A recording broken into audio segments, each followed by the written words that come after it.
Assalamualaikum warahmatullahi wabarakatuh. Kembali lagi dengan saya Fitrianto Arisandi, NIM 1910321010 dari program studi agribisnis Universitas Muhammadiyah Fakultas Pertanian. Di video kali ini saya akan merangkum jurnal tentang kajian perubahan iklim terhadap ketahanan pangan yang disusun oleh Kalista Arkania Harfian dan kawan-kawan. Nah, pendahuluannya adalah ketahanan pangan menjadi salah satu isu global yang tercantum dalam agenda Sustainable Development Goals atau SDGs 2030, yaitu untuk mengakhiri kelaparan, mencapai ketahanan pangan dan nutrisi yang lebih baik serta mendukung pertanian berkelanjutan.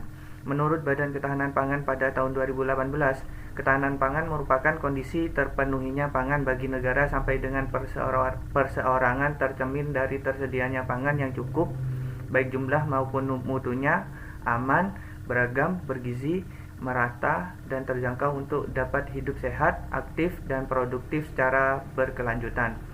Ketahanan pangan di Indonesia diukur menggunakan Indeks Ketahanan Pangan atau IKP yang merupakan indeks komposit.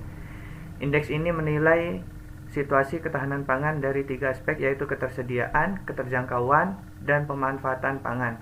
Hasil laporan dari Indeks Ketahanan Pangan tahun 2018 yaitu nilai Indeks Ketahanan Pangan atau IKP sebanyak 81 dari 416 kabupaten serta sebanyak 7 kota masih memiliki skor IKP yang rendah, menunjukkan bahwa kondisi ketahanan pangan di Indonesia masih rentan.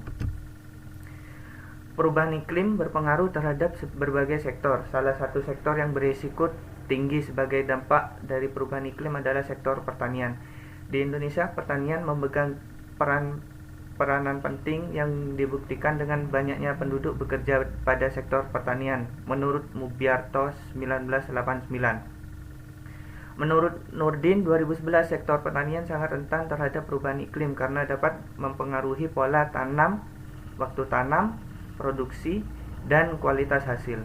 Produksi hasil pertanian dipengaruhi oleh variabel perubahan iklim, yaitu kenaikan temperatur, perubahan curah hujan, penguapan limpasan air, dan kelembapan tanah, dan yang akan mempengaruhi produktivitas. Menurut Godfrey et al. Tahun 2011. Dampak dari perubahan iklim ini mempengaruhi sistem pangan termasuk produksi, penyimpanan, akses, dan stabilitas harga pangan. Menurut M. Burke and Lobel tahun 2010. Metode yang digunakan adalah yang pertama adalah Structural Equation Modeling Partial Least atau Partial Least Square atau SEM-PLS. Adalah dalam strukturan equation modeling atau SEM terdapat dua pendekatan, yaitu SEM berbasis konvarian dan SEM berbasis varian atau yang biasa disebut dengan partial least squares. Partial least squares atau disebut juga pemodelan jalur merupakan analisis SEM yang digunakan untuk mengatasi keterbatasan analisis regresi dengan menggunakan OLS ketika ukuran data yang digunakan kecil, terdapat missing value, sebaran datanya tidak normal, serta adanya gejala multikolinearitas.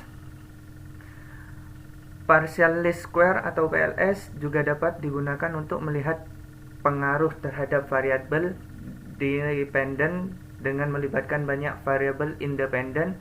Model pada SEM PLS terdapat dua jenis, yaitu outer model atau model bagian luar dan inner model atau model bagian dalam. Yang kedua adalah evaluasi outer model. Penilaian pada model bagian luar atau outer model dilakukan dengan menilai validitas dan reliabilitas model. Yang pertama adalah validitas.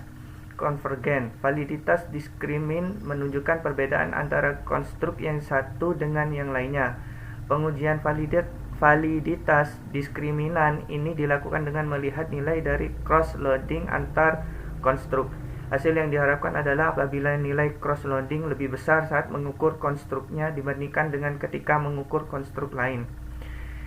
Yang kedua adalah validitas diskriminan.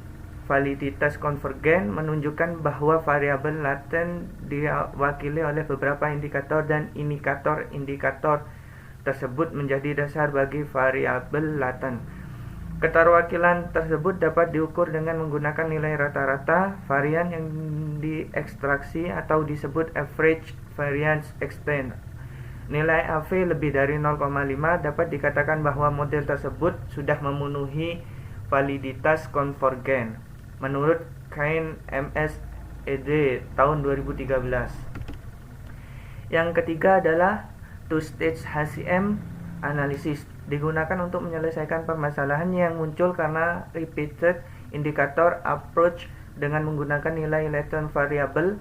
Pada tahap pertama, pendekatan dengan repeated indikator digunakan untuk mengukur nilai latent variable dari LOC.